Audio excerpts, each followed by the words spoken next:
Hello, good evening. This is Brother Benson Media, and today is on a Saturday.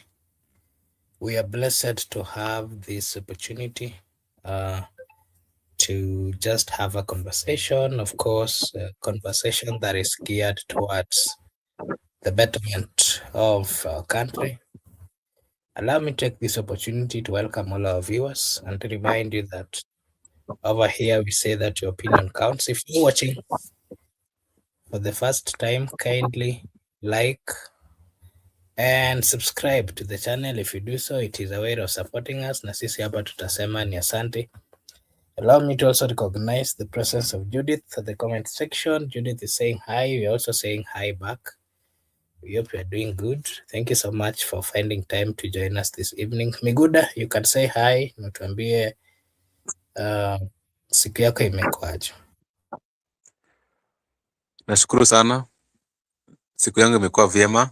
Leo nimekuwa katika kanisa takatifu, kanisa la Bwana, na siku yangu imekuwa vyema. Vile vile mimi pia ningependa kutuma salamu zangu kwake rafiki yetu Judith kwa Ritha kwa kujiunga na sisi katika jioni hii, na vile vile pia ningependa kutuma salamu zangu kwako kwa kutu host.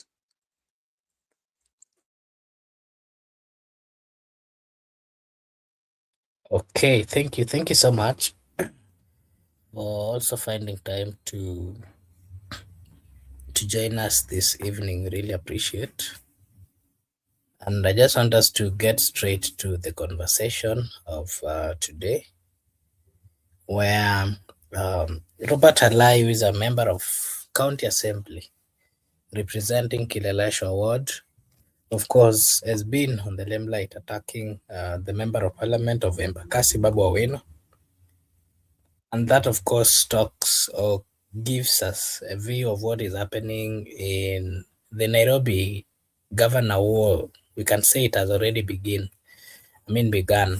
And of course, today, Nairobi politics is on fire. As you know, Robert Alai has come out swinging, warning Babu Owino that running for governor will finish him. At the same time, Kenya is mourning the death of Cyrus Jirongo.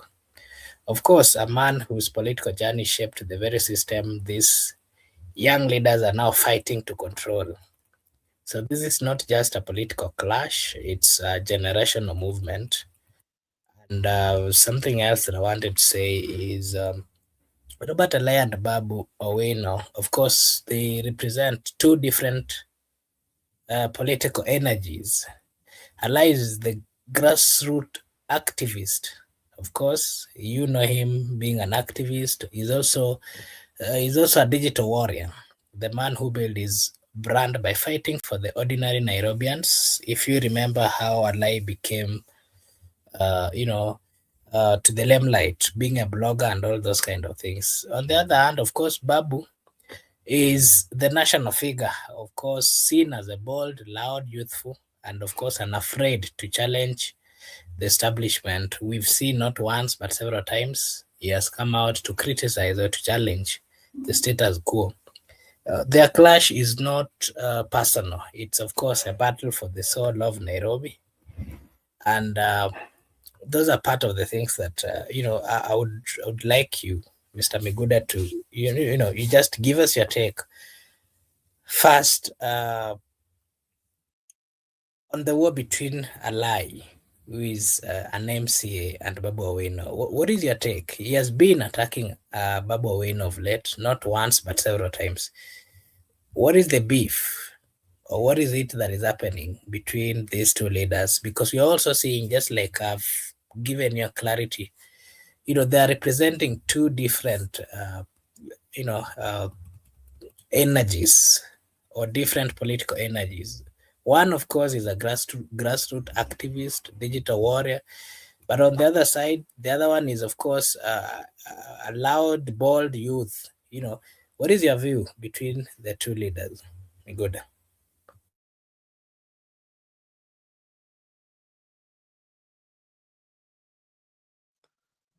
Okay, I can just say the two leaders, both of them are young, But remember, they have been in constant oppositions or repression for a quite long time. Even the time of Sonu, the time of 2017, by the time Alai was a resident of Nyayo, before he is deemed fit to go and run for the Kileleshwa County Assembly, member of County Assembly. To me, it is not a big deal because these are peers.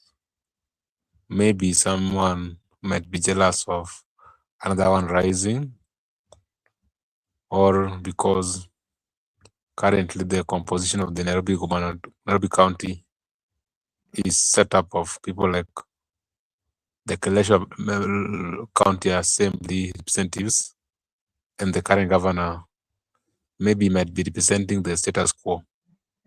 Because if Babu contested want to bring a new energy to the county, now maybe there can be just opposed to Babu's rising as young people.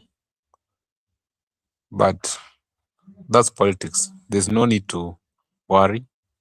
I believe the best candidate will obviously be declared by the IBC. Having said that, there are people who are elected to represent oversight and legislate on the Nairobi County, but they have turned their role to be attacking other people. I don't think that's a role of MCA. The role are quite distinct. And if it is quite distinct, that's how they should work. So far, people have forgotten what they are supposed to do and decided to engage into politics. Politics will be there, people will play it, and it will be there forever.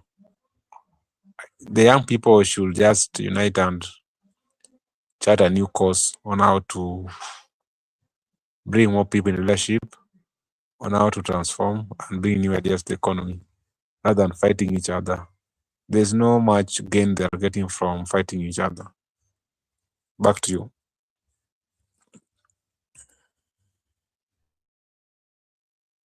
Okay, thank you. Thank you so much. Allow me to also acknowledge the presence of a good friend, Goodia, at the comment section. Thank you so much, Goodia, for finding time to join us this evening. We really appreciate. I can see you are saying hi. We are also saying hi. Thank you so much. And of course, today we are just having a discussion on what is happening in the Republic of Kenya, and partly we've seen some attacks from MCA Alai, who has always attacked Babu Owino, who is the member of Parliament of Embakasi. All these are coming out just because of the politics of the Nairobi City County. And that is what we are trying to, just uncover here and, to just give our view. And so Nairobi is not just a county, just like I've mentioned, it is the political capital. I mean, it's the political capital of East Africa, let me say so. And of course, whoever controls Nairobi controls the youth's vote, controls the media narrative, and of course, the national conversation. This is a seat, this seat is a launchpad for future presidents. That's why the Alai and Babu fight is so intense, and it's not about 2027 alone. It's about the next decade of the Kenyan politics, having in mind that, remember, the person who has always controlled Nairobi or the politics of Nairobi was Baba Raila Amolo Odinga. And of course, with his exit, we are trying to see, or we are seeing quite a number of political leaders coming out trying to fit themselves in this particular in Baba's shoe. But of course, it is coming with a lot of view. It's coming with a lot of with a lot of fights, and that's why we consistently will still, of course, see quite a number of people coming up with different versions on how they think Nairobi should be governed. But something else, Robert Alai has always been a blogger, not once but several times. He has always been trending on news, on internet most of times. And that then brings me to this question. Mr. Miguda, do you think Robert Alai is either interested in the governorship of Nairobi or is just his normal way of playing politics as a blogger, trying to, do what he does best? Remember, before he came to Nairobi at some particular point, he wanted to be a member of parliament of Nyando constituency. I don't know what really happened. Would you kindly give us, a little bit a story of Robert Alai, Mr. Miguda, and how he came to be on the political limelight?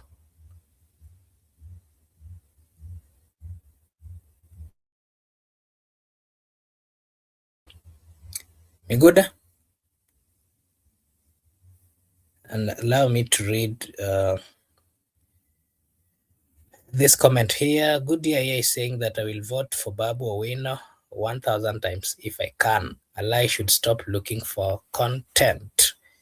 Miguda, are you there? Kindly confirm. And okay, I can also see some comments over here.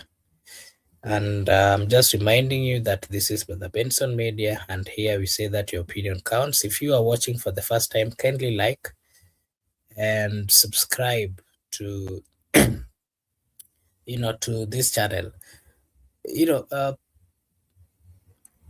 The Nairobi politics has taken has been, of course, the topic for so long, and it's each and every day we are seeing politicians coming up, and majority of them are only trying to come to speak about the politics of Nairobi. And that then brings the question, why is it that the politics of Nairobi is drawing quite a lot in terms of the people who have interest in running the county? And we are also seeing leaders combining forces. Some of them are going to an extent of accusing others, or using their blogging techniques to to just defame the name of others. And that is part of the question that I want Miguda here to give his view on. Miguda, what is your view on the defaming of leaders that we are seeing going on? And partly you can give us your take on the question that I'd asked before you left about Robert Alai, how he came to be into the limelight. At some point, we remember he wanted to become a member of parliament for Nyando constituency, and then he came to Nairobi, and then he's been a blogger. What do you know about Robert Alai?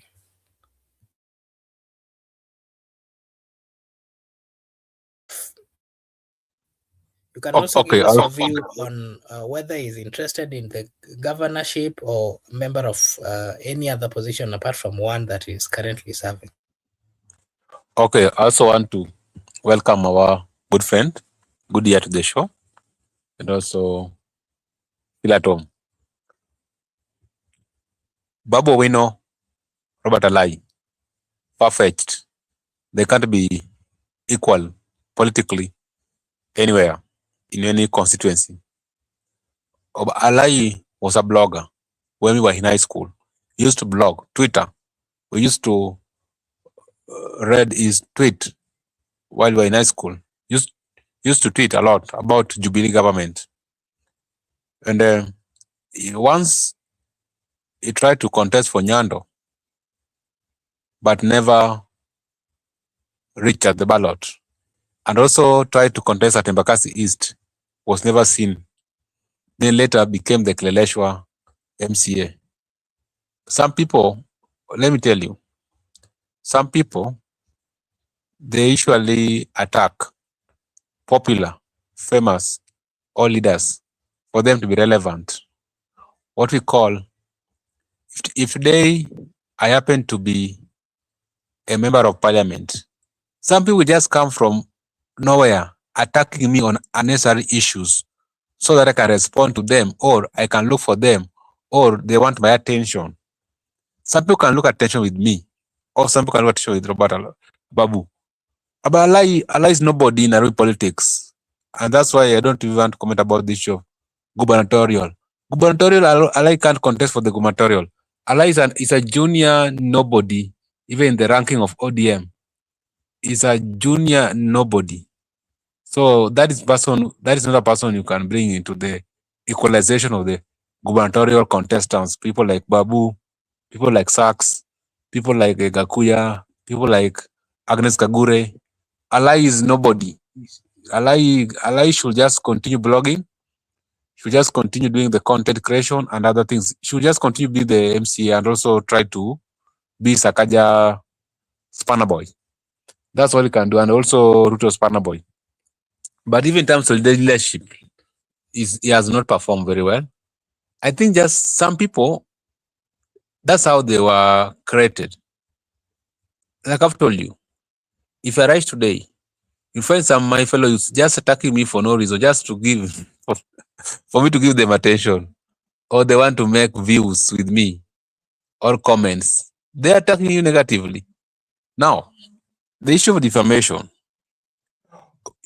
you find that you defame people, but out of good heart or out of leadership, our politicians do ignore most of those things because someone decided to publish about you on social media or publish about you on mainstream media. Publishing here, I mean by communicating to the third party. If I communicate to you about Goodyear, if I communicate to you about Judith, then you respond, and my statement is defamatory, then I'm liable for defamation. I can be sued and also liable for the compensation. I can compensate either Goodyear or Judith according to who sued me. And defamation also. The statement must be defamatory, and it must also point at the respondent, the one who has been defamed.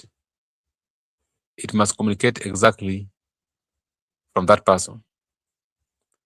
That's why the issue of defaming people are all over, but people tend not to go to court.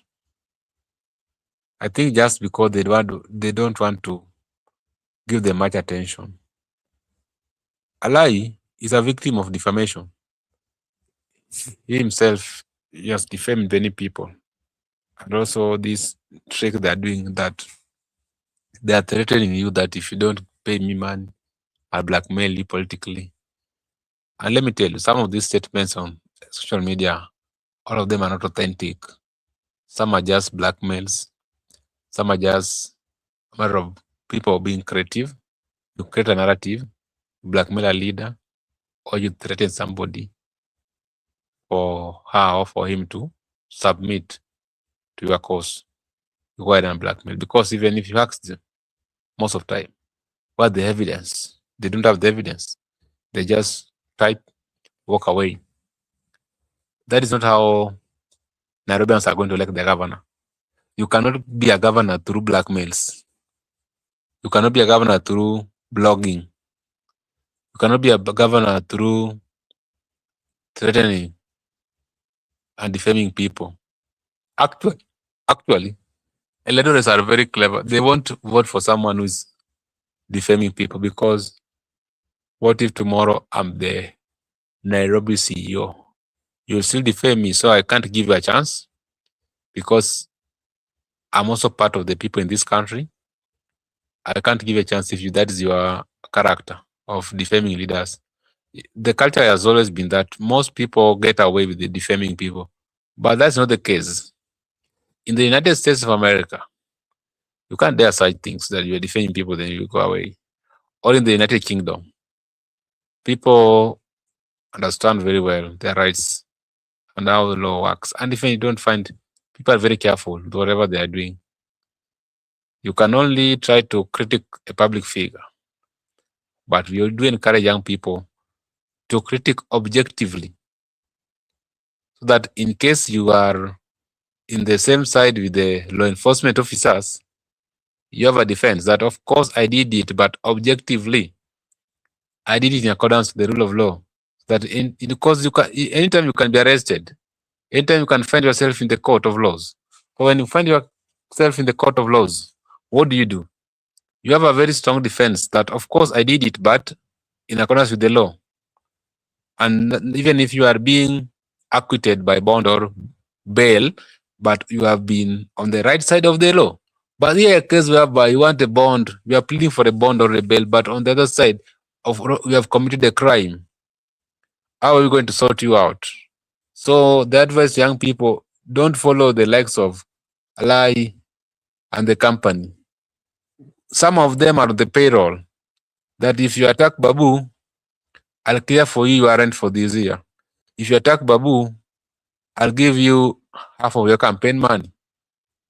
If you attack Babu, I'll give you 100,000. You know, bloggers like Alai on that caliber, they are being paid 100K. Bloggers like our good sister, my good sister, Maverick Awako, they're being paid 100K. So you understand which category are you? Are you in the category of 100Ks? Are you in the category of 5Ks? Are you in the category of 528 shillings? So I think that's what's happening. There's no need. If you must do politics, do clean politics, do good politics. This politics of blackmails, defamatory, sometimes you might be found alone and you cannot survive. Don't go with the masses that people. So if you want to discuss the issue of Nairobi gubernatorial, Alai must step aside. Then we separate boys from men. That's when we can go ahead and discuss this issue. There is nowhere in 2027 Alai is closer to even 2% of the total votes cast in the gubernatorial Nairobi County. Maybe in future, but not now. But even you have talked also about the Nairobi future politics. You have also said that the late Enigma was one of the champions in the Nairobi politics. Maybe you said Alai want to fill Odinga's shoes. No, that is not possible. He cannot. He will not. Right now, the current politicians in Nairobi, none of them is equal to Raila Odinga. Maybe one might emerge in future or among our generation, but these current ones, none will match Raila Odinga. Raila Odinga was the best of all them right now. So we just need to get a new generation or a new person emerging from somewhere. People are asking, where's that person? That person is around. You will just see him when the right time comes. Bako Bura, back to you. Before you get to another question, there's a question here for you from Father Dan. I want to take this opportunity to as well welcome Father Dan, and thank you so much for coming through and giving us your view. Miguda. Okay, Yax, who pays at Maverick Kaoko? I will love to know. For the others, I can guess. Maverick, you know, Maverick is my sister. So, not biological sister, but we are coming from the same clan. And we are just the same people. I think we are coming from same region, but a bit far. So I call her my sister. And Maverick Kaoko, she told us that she was paid during Mandamano. Remember during Gen Z protests, she brought the evidence that there was a call from the PS Interior who paid them to call off Occupy State House. But these other ones, you know, Maverick is someone who blog many things. So it depends on who he attacks. So if you look at the person she attacks, look at the opponent. Maybe that one has paid her. What I'm trying to say, that's just example about my sister. But most of these prominent bloggers, they're on payroll. Sometimes if you ask them to do for you a certain blog, they will tell you, no, I can't do that one. How much do you have? You understand? But it is not good sometimes because they are also lying. Sometimes they are not. They don't have. Sometimes they don't have facts. Like my good sister, sometimes she doesn't have facts. Sometimes she just do it for the sake of doing. Sometimes she doesn't have facts. Sometimes that's what we are trying to correct her. But sometimes someone has grown up like her, you can't correct her. The best you can do when you meet her is just to say hi. Maybe you can have a tea. Sometimes when we travel together, you can just say hi, how are you, sister? But she's just normal. So don't take her serious sometimes because most of those things are not true. Most of those things are not true. They're not factual based. They are not factual based. If you meet her at person, actually we have hosted her here. She was here. She was here, and the way she was very calm. That's the real her. Leave alone the drama on the X space. And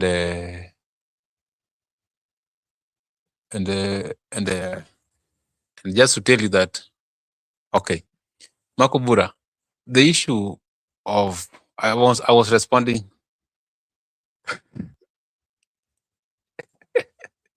I was responding to the issue of who pays her. No, it depends on who he attacks. So if he attacks Makubura today, maybe I've paid her. If he attacks me, maybe Makubura has paid her to attack me. And sometimes she just wakes up in the morning and start all those dramas the whole week. So it depends on how she wakes up in the morning. And that's why when she was arrested, they realized that she's not a threat to the national security, and they let her go.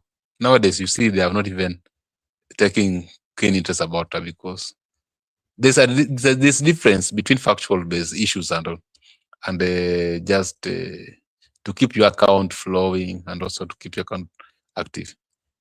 So don't take her serious. What I'm trying to say in short that people like Alai, don't take them serious. They're just doing it for maybe followers purposes. And let me tell you, by the way, those people, they're not the people doing those things. Like Alai don't have that time to. It is their secretaries who are actually doing for them those things. Makobura, back to you. Thank you. Thank you so much for your take. And today, of course, we woke up to a news of the passing of Cyrus Jirongo, who is a former member of parliament, who is a former minister, who served in different, in the government of Moi, and was elected, of course, as a member of parliament.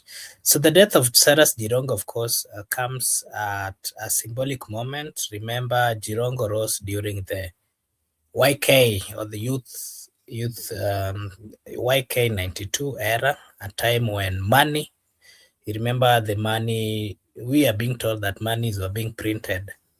And during that time, the printing of 500 shillings was done so much. And I remember that particular amount was being called Jirongo. You remember the network that they used to have, these youthful guys having very serious networks with the people within the government, of course, and of course the raw power that shaped the elections of those days. And so his passing, of course, marks the fading of that old political order. The passing of Baba the other day, we've seen quite a number of leaders who operated or worked during the time of Moi, the time of Kibaki. Most of them are currently gone. And of course, that is showing the fading of the old political order. And now, of course, we are seeing a new generation, the likes, just like I had mentioned, the likes of Babu, the likes of Alai, the likes of Sakaja, and the battle for Nairobi. We are seeing, of course, the rise of a new generation, the likes of Kina Kasmuel and so forth, Morara and the rest. And we're also seeing leaders being shaped by the social media, youth movements, like demonstration, urban politics. Jirongo's death is more than, of course, a headline. It's a reminder of how far Kenya's politics has evolved. And I would like you, Mr. Migoro, to just give us a brief view, of course, on how and and when you knew this man, Cyrus Jirongo, who, me, when I was growing up, I used to hear of him. And then at some particular point, I wouldn't hear of him. So me, I knew that he had died. Little did I know, I remember when we were now approaching 2022, then he resurfaced again into active politics. And then I realized, oh, Kumbe is still around. I didn't even know that he was still in his 60s. I was thinking he was in his 80s or something. Mr. Migura, what is your view on this? The death of Jirongo and the political journey that he had. Okay, before I give my view on the issue of Cyrus Jirongo, first, let me conclude about this issue of bloggers.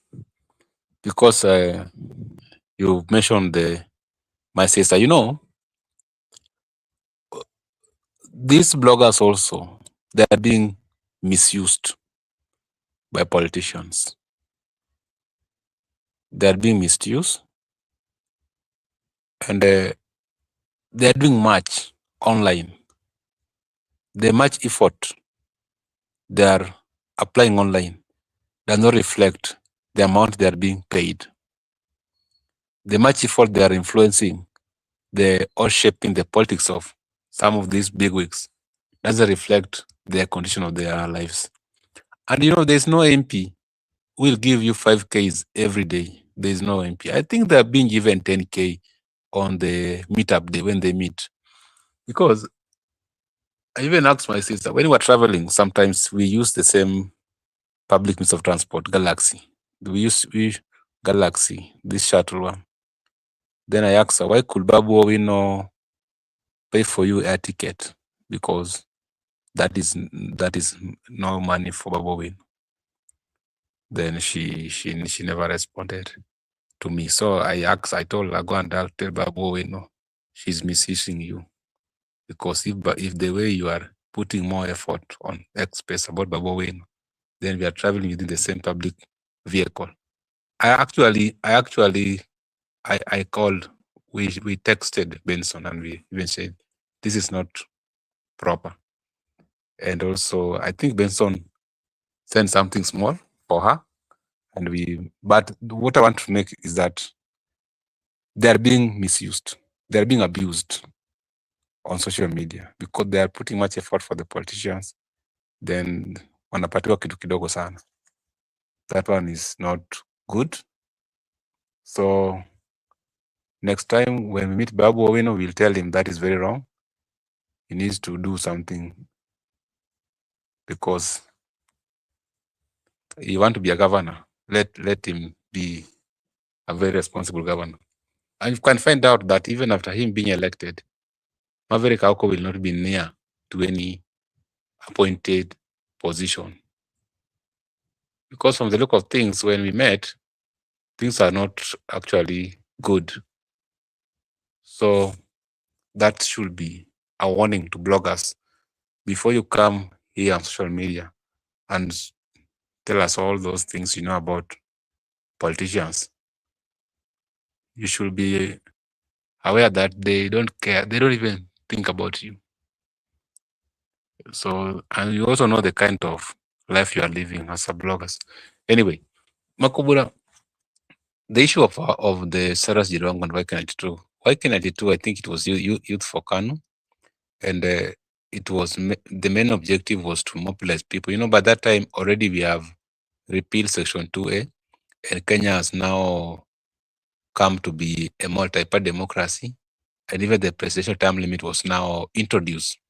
From 92, you could only go for 2 terms. You could not go beyond 2 terms. That's why 202, there was no name for Daniel Toroitich arap Moi at the ballot. So we had some reforms by that time because there were multi-party democracy had already come, and also we had the 2-term limit. And projectically, it was supposed to that when you become the president 92, you are going to serve your 2 term. They decided to bring in the youthful face to the KANU. Of course, there were some other people. Matiba was there, Kibaki was there, Jaramogi was there, and many other people. Ford, whatever, Ford Kenya, Ford Asili, whatever. And when these young people came together, there were people like William Ruto, Biwott, though Biwott was not young by that time, and Jirongo. I think Jirongo was the chairperson. They decided to do some reforms. They rebranded KANU to look like it was a youthful party that cater for the young people. And that's why you find out that people like Jirongo are very powerful because they were having access to the head of state by that time. And the head of state was defending his seat with the KANU. People like William Ruto were mentored into that youthful movement. And many more. Farouk Kibet was there. And Sudi slightly was there, but not that much active. In 97, that's when Ruto became the member of parliament for the Eldoret North. Now he was now strong to become a lawmaker. But having said all those, there are also negative things that they did from the history, because I wasn't there. I was not yet born. But I heard from history that they did very wrong things. They tortured people. They also, in their group, women were raped. Many things happened. Some houses were torched down. They forced people to sing KANU. They were in villages. And also what we are explaining today, what we call abduction in Ruto's government. These are the things that happened by that time. So there were the young boys mastering how to abduct people. And if you talk about Moi, they will come to your house at night, and so they think we are in the 1992, because people like current DIG and Farouk, those people, they think we are there. That's why they are still doing it the way they used to do it in 1992. So it was not a good thing to me from the history. Why Kenya 2 was not good? Because they did more harm to Kenyans, but we later have them in power, like the current president.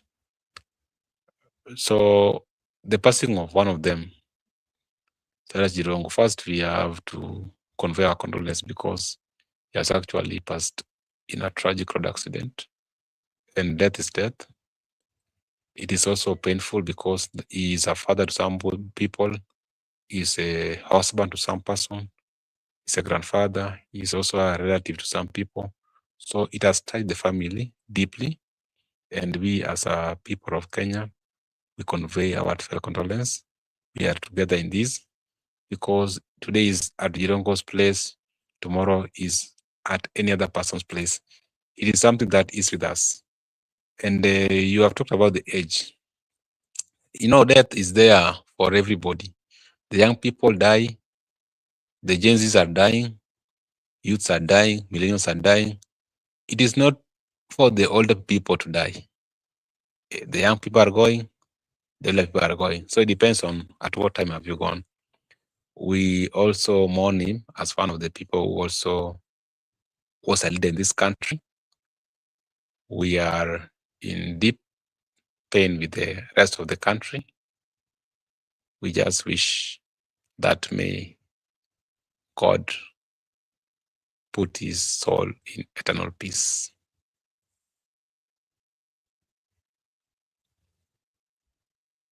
Okay.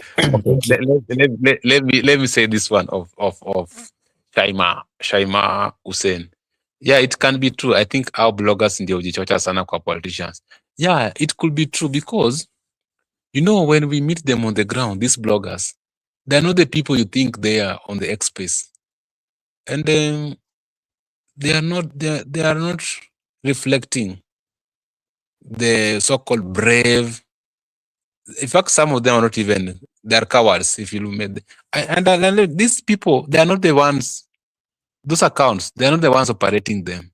They are the people behind them. So if you meet them in real person, they are actually opposite of what you think. And also, politicians don't take care of them.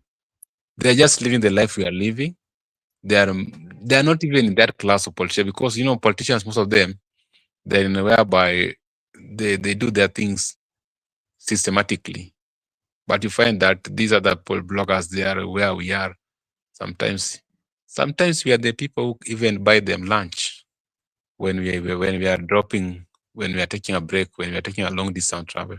So bloggers should not brag to people. That's why I was telling you this issue of Robert Alai is a small issue. Should not be discussed that Robert Alai is threatening Babu. No, Robert Alai is a small person when it's come to this issue of politics, and so Nairobi politics.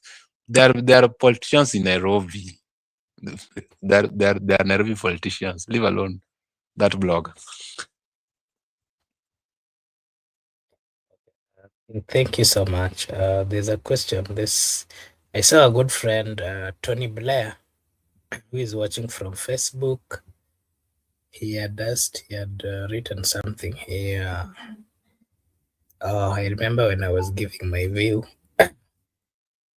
I said that I didn't know that Cyrus Jirongo was still, alive. And the reason why I did say that is because these are people that we heard of when we were growing up. And in my thinking, of course, I heard of him around actively around 2007 onwards, but that time I wasn't really active in politics. So I didn't really know that I never heard of him for some time until now when we were getting to 2022 or when he stood for presidency. Similarly, if you've ever heard of Moody Awori, whom I hear at some point was a deputy president of the Republic of Kenya, but I've never seen him as well, also actively available in the field. So at some particular moment, if I heard that, there was still a former deputy president who is still existing, of course, I had to do my research. So I don't think I said that on a bad note. It is only that these are people whom we heard of during the government of Moi, and being that they were senior people, senior in terms of politics and the views that they had and the power they had, I didn't expect that they would still be actively participating in current politics. The same question was asked by Good here, saying, "Why did you think that Jirongo was in his 80s?" Because I used to hear of he was a minister in somebody was a minister in 1990 something. Of course, I would expect, my thinking would be that is somebody who is currently old. I was surprised to see that he's in his 60s.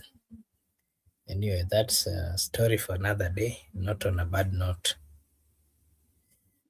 Now allow me to this comment here.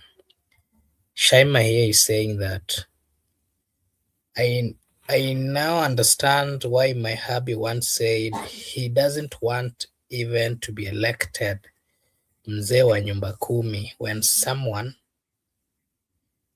wazee from our constituency approached him to run for MP. Okay. And Father Dania is saying that exactament. Ruto can't wait for the book to come out. Okay. And Miguda, maybe I don't know whether you've seen this other part of comments that is coming out of an accusation of murder or people being questioning the death of CJ, that is Cyrus Jirongo. I don't know whether you've come across that, and what can you say about it based on the fact that he died, of course, in a road accident. And the question is, how would a former minister, a former member of parliament, a serious big leader as he is, driving himself at that particular hour? What is your view before we get to the next topic? Allow me to also read this. Goodyear is saying it comes across as though you are not worried about politics. Still, Ruto gave you a rude. I started actively getting to know politics or getting to know politicians. I think uh, in two from 2008 onwards. That is from the 10th parliament, because I remember my dad was a serious, active viewer of politics. So most of time he would subject us to watch news or to listen to radios. So partly I would understand and get to know how politics was operating, but actively I started getting to know or getting interest in politics when the 10th parliament was in operation. And that is when the likes of Orengo, the likes of the good leaders that changed or made the parliament look like a parliament or brought the dignity amongst the members of parliament. That is the time that I started following politics. So before that, I wasn't really in politics. That is my view. Good year. Miguda, you can continue. Okay, thanks. In our culture, we said, or people, people have died. Many people have died in our community. To an extent that when you are growing old, you are being told that so and so has been killed, so and so has been killed, so and so. No one dies in our community. Until now, people say, "Hey, you people, you don't die. You are just being killed." So the issue of people being killed, and that one I don't know, because I can't accuse anybody of murder. Murder is very technical, and you have to prove it. And even if you go to court, it must be beyond reasonable doubt, because in a murder case, you can find maybe there is a afterthought, whereby you can find that you can be even 3 people. There can be a perpetrator, there can be a counselor, there can be an abate or someone who have aided you. So you can end up convicting perpetrator, but a abater or a counselor can be acquitted. That's why to find out that so and so killed somebody is quite very much not easy.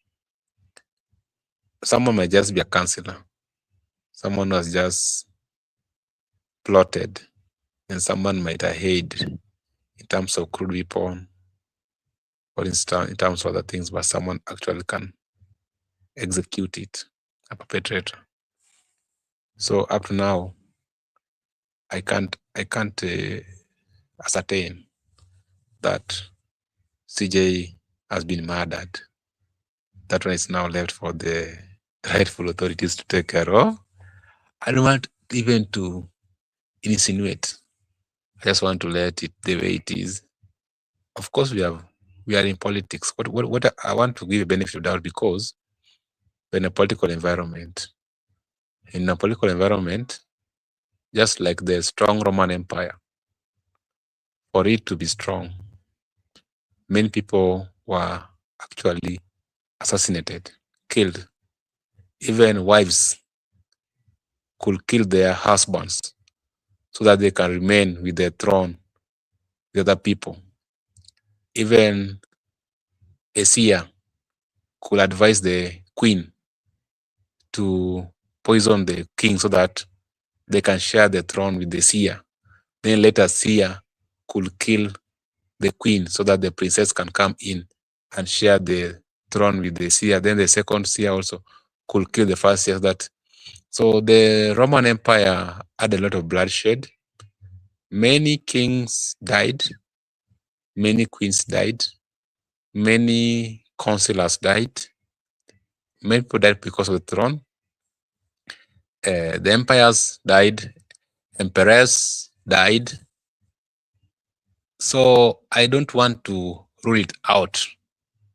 I just don't want to ascertain with facts and evidence. Just want to give it a benefit of the doubt that because once you're a politician, like if you have vowed to be in politics, you must be aware that death is inevitable. You must be aware that you can die anytime, any moment, because you have a lot of enemies and people are after you. So security, your personal security is your own initiative. Then you can also be detained. What happened in those 80s? You can be exiled. You can be sent to exile.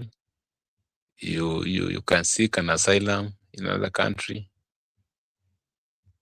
Anything can happen. But what do? You must step forward and fight for the. Right now, we don't say you fight for the rights and freedom. Right now, we fight for the economic. We can't enjoy basic rights and freedoms, but we are not enjoying economic rights. We need to enjoy economic rights. We need to enjoy good health. We need to enjoy basic education. We need to enjoy many economical activities or rights. We are sick and tired of these basic rights, fundamental freedoms. It's right now that we enjoy it all, including economic rights, pesa mfukononi.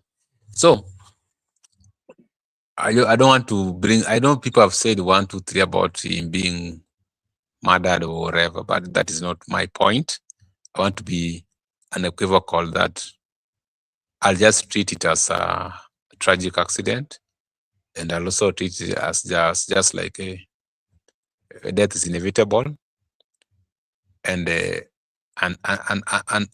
unless there is supportive or there is credible evidence to prove that person XYZ actually has committed that crime.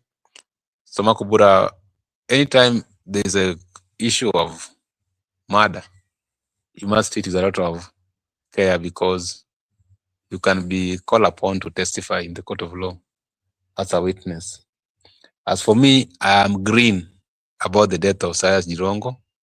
What I can just say, we have received it from the news, but because it is a politician and there are some historical events that happened before, the relationship between him and the YK92, the parties of YK92, the current regime, most of them were YK92, the current officers were YK92, their past relationship, their bad deeds they did, the wrong things they did, the records, maybe they can decide to erase everything. By erasing everything, such things can happen. But just like I've told you that in politics, things like assassination, murder, exile, detention, those are routine in politics. So as a politician, you must be very careful. You must take initiative. Like issue of security. Security is your personal initiative. And that's why we are telling people, as we are at peace, but if you step into our feet, we will step into your feet. Even what Gashaka was saying, we don't want any war, but don't come to our residence or you come to where we are peacefully relaxing that you want to arrest us or you want to do those things for other people. We will arrest you back. Or if there are some people who have licensed guns, so if you try to do those things, you might not find it very easy. I think that's how it should be. You should let citizens be peaceful. Let citizens do their things their own privately. So security, security. If you talk about security right now, you and I, all of us are entitled to securities. There's that security for the internal security and external. Then you also have your private initiative, whereby you are at peaceful. But if anybody want to, for instance, if someone break into your house, you have a self-defense. You can use whatever weapon you have in your house to ensure that you deal with that criminal. And even if the officers have turned to be criminal, coming into your house, trespassing without any court order, you can as well respond. So that's what I'm trying to say. And also, as a politicians, you must be very careful on how you operate, because you have more enemies, including the people around you. So as you move, so sometimes you can say out of carelessness, you can be assassinated. Out of not being watchful, you can be assassinated. But if you are vowed to be a politicians, you must be watchful all the time. You must not sleep. And that's how it works, because there are also people who want to get away with old crimes they committed. Because as they are seeing you alive, they are very scared that you might leak some information to the public. So understand, when you die, people tend to attach your death with what you liked most. People tend to attach your death with your history. And also, in the criminal case, if someone died, the first thing you have to look at, who is the beneficiary? Who is the beneficiary of this death? Who benefits from the death of XYZ? So that beneficiary is the first aspect. So if it could be, maybe I say if it could be assassination, we could just inquire that who benefit from this death of the deceased. Then that should be our first aspect. We interrogate the first aspect, we carry out investigations, then now we brought him to testify and take plea. So Makubura, up to now, I'm very much honest. I'm just conveying my heartfelt condolences to the family. The rest are left for other people to do. Okay, thank you so much. And I'll just partly continue with what we started, and about the topic of Alai and Babu. And this is a generational politics, and I can say that this Nairobi governor fight is, of course, it's really a generational war. The old guards is fading. The middle generation is struggling for relevance. As you can see, quite a number of them are still clinging on, but the youths are also stepping into the arena. We are seeing young people actively getting involved into the political environment. And that is why the likes of Babu, the likes of Alai, the likes of Marco Ure, amongst the likes of Murara and others,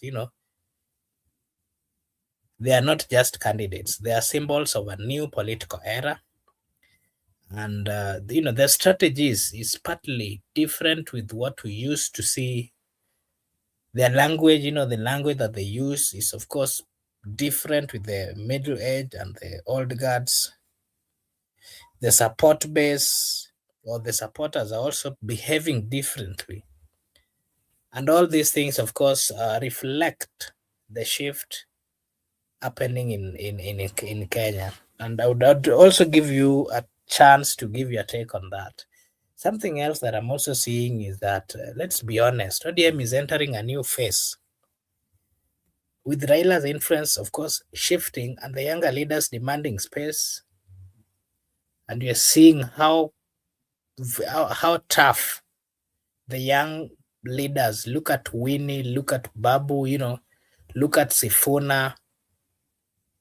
The party is facing internal pressure. the likes of Babu, Alai, Sifuna, Winnie, the clashes are, of course, exposing deeper questions. And if I ask, or if we talk about specifically about Nairobi, the question we'd ask is, who speaks for Nairobi youths currently? Raila Molo used to fit in all the shoes. He would speak on all the generational, uh,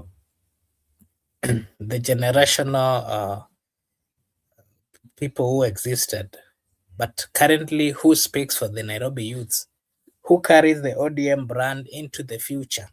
A question which is also very critical, because ODM as a party also has to move, whether it is going to get finished or whether it is continuing. And who will inherit the political vacuum, of course, left by the old generation? Another question that that is also coming out, and Miguda would want you to just give your take. Something else that I also wanted to say is that the Kenyans online, we are also seeing them divided. Some of them are saying Babu has the charisma and the national presence to run Nairobi. Others argue other leaders, the likes of Alai, the likes of Sakaja, they're saying that they understand the ground better and has the fighting and has been fighting for the Nairobians long before politics became fashionable. And you remember Alai was the other day saying that he was supposed to be a member of parliament of Embakasi and he left for Babu. And so he was arguing that he has been fighting for the Nairobians long before the political. Babu became interested in politics. And in the middle of this debate, what is the expectations of the people? That is also something that we have to be very careful about. So when you look at this moment carefully, you see, of course, a bigger story. Nairobi is becoming the battleground for Kenya's future. The other places that are also becoming battleground are the places that Raila used to be a kingpin or was seen as a supreme leader. So this is not just politics, it's transition of power, identity, and of course, the generational influence. Nairobi is choosing what kind of leadership it wants for the next era, and we are seeing quite a number of leaders coming out to give their views or to give their take on how they think it is supposed to be taken. So the question I would ask you, Miguda, is who is better positioned to lead Nairobi into the future? The likes of Robert Alai, the likes of Sakaja, the likes of Babu, and all these people who have shown interest. Who is best positioned to lead Nairobi? That would be my last remarks, Miguda. You can give us your general take on that and then your last remark. Okay, bro. Thank you so much. I don't know why you like her. You like Robert Alai so much. You keep on asking about Robert Alai. Robert Alai is not near it is, the reason why, I'm talking about it is part of the topic that we're having tonight. And, Okay. I was coming up with this particular conversation based on the many times, I did go through instances that he has always attacked or shown in political interest within the party, and how the differences that he has with Babu has been shown. I don't know if you've been online, then at one point you've always interacted with either supporters of Babu arguing or fighting with them on his own platform, or him, if he gets a chance, whether on radio platform or whichever, he gives reasons why Babu is not and should not be given the opportunity. That is why it was specifically, as the topic goes, Alai versus Babu. Okay. Then that one you have clarified. But on a later note, Alai is not near Babu. You know, some people do pick wars they can't fight. Alai is not near Babu. What I want to say that in the topic of Nairobi, Alai is perfect. We could even, I understand what's going on between him and Babu, but Alai is just nobody in the politics of Nairobi. We have people there. And what I can promise you from the question you've asked me, who will command Nairobi, who will take Nairobi, who is the frontline commander? Let me tell you one thing. What I know is that we are going to take Nairobi. With the young people, we are going to take Nairobi, and the people are going to shape the Nairobi politics going forward. What I don't know is that how we are going to take it. I don't know which party, but what I know is that we are going to take it. That's a fact. The next governor of Nairobi must be a young person. And for instance, if Babu become the governor, Babu is going to do one term. So you are talking about the future of Nairobi politics. How? Future, is beyond 2032. If someone is just going for one term, so we don't know who will take from him, because that's the promise that Babu want to be one-term governor. He has promised that he just want one term, and so right now I can just say, if the Raila left, I was asked about who can fill the shoes. No one can fill, because we could have seen that person right now. Why is he hiding up to now? If there's next Raila, right now in this leadership structure of the country, why is he hiding? Or why is she hiding? She could have even stepped forward and we could have seen him or her. So Raila is not here. Raila is dead and he's gone. No one like him. These current people we are seeing in this leadership, no one is like him. Someone will come. You know what you must understand? Me, I've moved on. What I know is that there's someone who will emerge with a different tactical, different styles from Raila. Because Raila was never Jaramogi. Jaramogi, even though he was a socialist, but Jaramogi was a bit calm. Jaramogi was not that violent like Raila. Raila also came with a different style. The best Jaramogi did was the vice president. The best that Raila did was the prime minister. Maybe the next person can be the president. So we don't have him in this leadership. Maybe he's somewhere he's already existing, but he has not shown up for the leadership of the country. But I believe that these current people I'm seeing, I've tried to weigh all of them in ODM, current elected one, no one matches Raila. And you don't need to have the same skills with Raila, because that was Raila. That was Jaramogi. You are Kevin Obura. You are unique in your own way. You were born freely, unique. You have your own ability. You don't need too much. You can even come with economical reforms or economical liberation. Then you become the champion for that time, because you're also doing the different people, Gen Z, Gen Alpha, millennials. You just champion for economic liberation. Then you become a bigger person. People embrace you. You get to State House. So me, Raila yake imeisha. You must have a new chapter. In your name there, you have written a new chapter in Kenyan politics. That's what we should be discussing here. A new chapter. People have been saying, no, we can't have similar people. It can't happen. You can look alike, but you can't be the same attributes, same thoughts, same visions. No, you must have different people. You can share even same age, even you can be twins, but you can't be the same. All of us are unique, and that person will emerge. Me, I believe in the liberal and also emergence of a leader. Me, I don't believe in whereby someone will appoint someone for people or carry your hand. Let things flow naturally, the way they were supposed to be flowing according to the nature. Let us not try to subject nature in what it was not intended to do. If you subject nature or if you fight nature, nature will fight you back. So just allow things to flow freely and someone will just emerge. But currently, in the Nairobi gubernatorial, Alai is out. Alai can't even have even a 2% of the votes cast in Nairobi. Alai is making a lot of noise on X Space and also on radio. Like I've told you, there are some people who are picking wrong words. Like you understand, Ruto is in a caliber of Gachagua.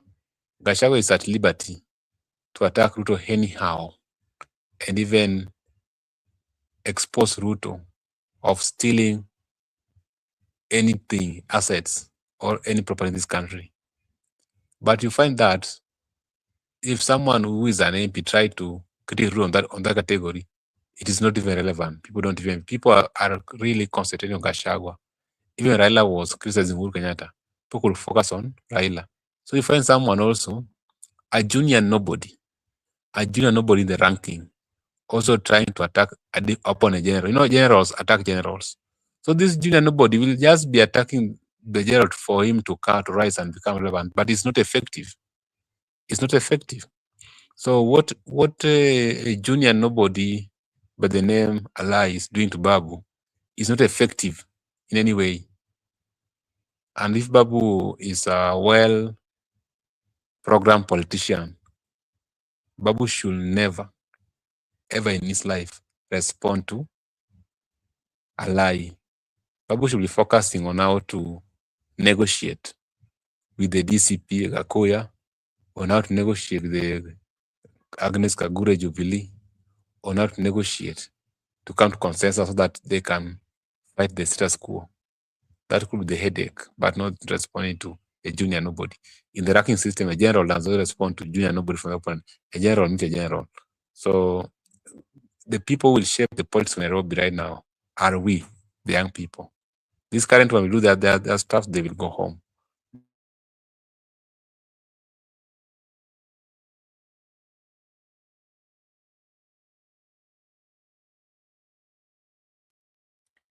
Okay, thank you. Thank you so much. Allow me to read some few comments here. Dan is saying, thanks for the eagle eye. I witnessed this.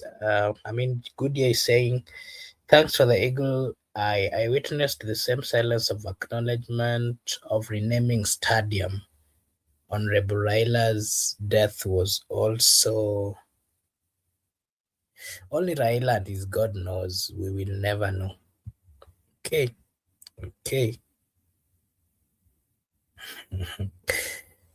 We should start by kicking out Ruto and Gladys. Miguda, are you there? I think Miguda is having a problem with his network. And I want to take this opportunity to say a big thank you to everyone who joined us tonight. We really appreciate. As usual, this is Brother Benson Media, and here we say that your opinion counts. All we do here is giving our views, not attacking any politician or political leaders. We're simply giving our political views with the aim of the betterment of our country, Kenya. We love our country, and so what we do is to discuss how it should be run in a better way. That is what we do. Miguda, you can give us your final remarks. You can finish your remarks and then give your final remarks. Okay, I was concluding by saying, with the young people, we are the future. The city is going to remain for us. The country is going to remain for us. We are the people who are going to shape the city politics. We are the people who are going to shape the country politics. Therefore, there should not be any hurry. There should not be any stress or pressure. Let the older people do their part, give the stage, we take over from them, and also we shape. But these current people, no one matches Raila in city politics or the country politics. And also, we don't want Raila reincarnate. Why can't we have even somebody else? Why can't we be unique? We don't. Each and every generation must we have Raila. We just even have someone who was just a liberal leader, or someone who's just about economical reforms. We don't want those politics of basic rights, fundamental freedom, the freedom to mandamano, to protest, freedom for the media. Now we are beyond those. We should just get someone who want to transform our economy. A leader who is pro-economy. So I think we don't need to continue with the Raila this, Raila that, Raila this, Raila that. So I think we should also have a new chapter. We move as a country. A country must always be flexible. We don't need to stagnant. That it must be. People are there. We should not be in any worry. We will fix the country. So Makubura, my last remarks, I just want to appreciate our viewers. I want to appreciate them for the channel, also assisting us on the comment section to keep us busy and going.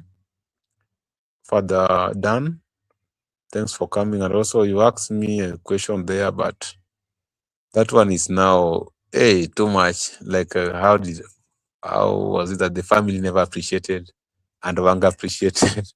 you know, that why Raila Odinga's family never is not even interested in whatever president is because Raila to public, Raila is a big figure. But at family level, it's just like your dad or your uncle or your grandpa. There was a time we were in Kisumu at Milimani.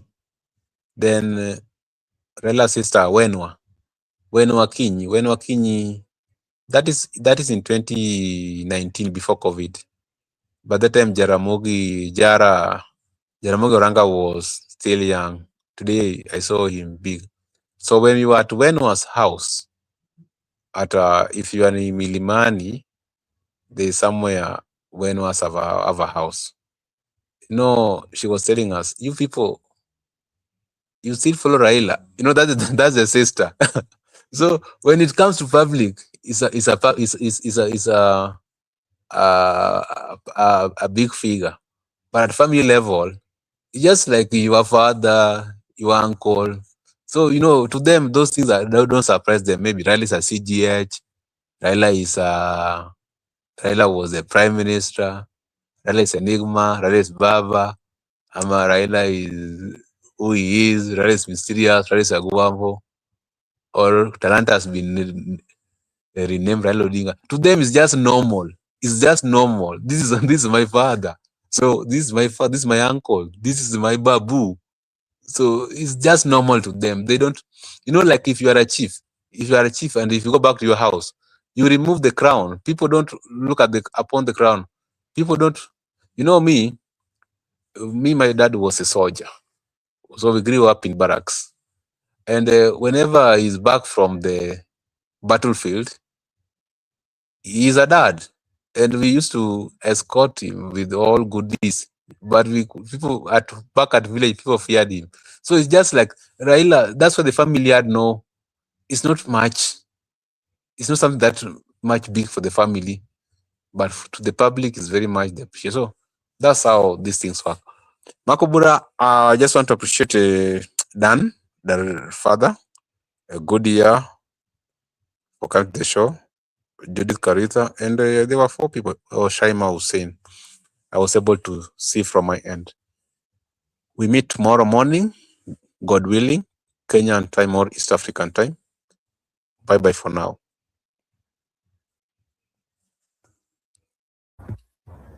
Thank you so much, and allow me to read. Good day is saying we are losing a lot of Kenyan mouthpiece just because of the truth. It's not democratic. You can agree to disagree, but not eliminating people. Okay. God willing. I can see a good friend, Eric Ayaga. Thank you so much, Eric, for also passing by. Unfortunately, we are closing.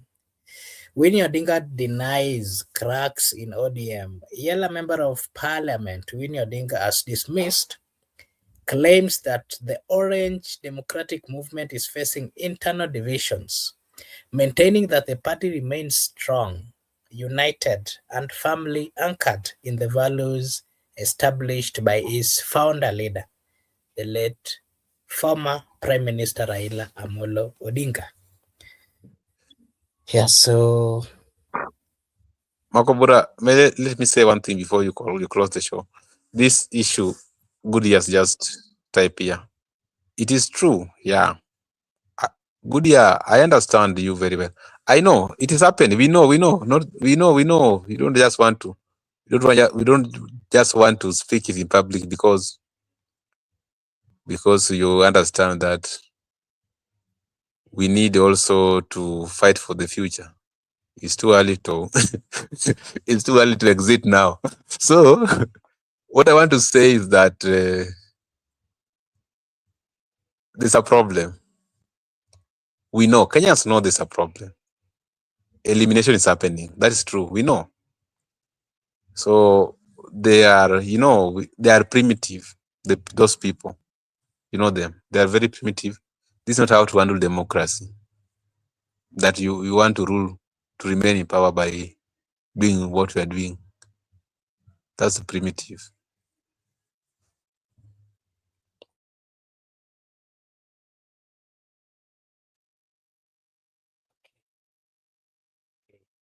Thank you so much. Mute. Okay, am I now? Okay, I think I'm now back. Thank you so much. And Eric is here, and a good friend Goodyear is asking, why am I locking Eric the Nairobian out? I'm not locking Eric out. Eric, I don't know if you have something you want me to share, a link, you give your view before we close. Kindly confirm, Mr. Eric. And before he confirms, allow me to take this opportunity to appreciate and say a big thank you to Goodyear. Thank you so much. To Father Dan, thank you so much. Shaima, thank you so much. Tony, thank you so much. Asili, thank you so much. Good friend Judith, thank you so much. And everyone who joined us, everyone who gave their view, commented, we really appreciate. Over here, of course, we say that your opinion counts. If you are watching for the first time, we kindly request you to like and subscribe. If you do so, it is a way of supporting us. Na sisi hapa tutasema ni asante. Let me see if no, I'm just fine. Let's talk. Okay, yeah, Eric has confirmed that he is unable to get or to come. We really appreciate. Thank you so much. Okay, there's a comment here from Dan. What about the fighter jet incident in Nairobi on the 12th? Yeah, it was something unexpected, and apparently we're being told that the jet flew slightly lower than the expected level. And these jets have very big engines, so whenever they're moving, the pressure that they leave behind can cause a lot of distractions, and that is what then ended. Houses around that particular area were, of course,